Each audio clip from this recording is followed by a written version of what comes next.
The other issue that we've seen is these bolts that are holding the axle to the differential, if they're not tightened during assembly, then you can get some movement on the axle, and that can cause the axle to break or the carrier to break.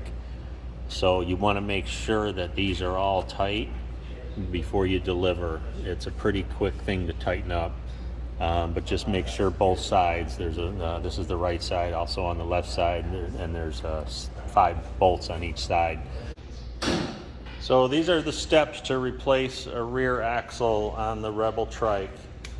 The axle comes as a full assembly, so it'll have the hub, rotor, and everything already mounted on it. This is the right side, which is a little bit shorter from here to here. The left side is longer.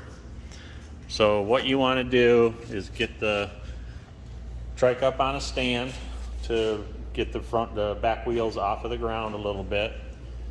And then a couple things you're going to do first.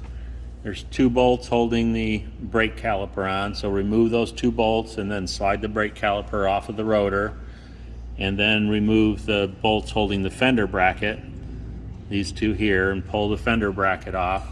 Once you have those out of the way, there's not a lot holding the rear axle on. You've got these 2 bolts right here, and those hold the axle to the swing arm. So you remove these 2 bolts on this side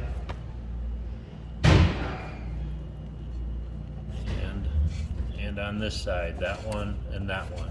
That frees the whole axle assembly from the swing arm and allows you to pull the whole axle back. So when you bring the axle back,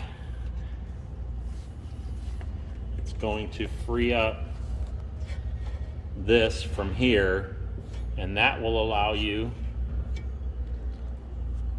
to undo these bolts. So these are the 5 bolts that hold the carrier to the differential. So you've got that on both sides. This is the right side, same thing on the left. Once this is away from this carrier, you undo these 5 bolts, and the whole axle assembly will just slide out.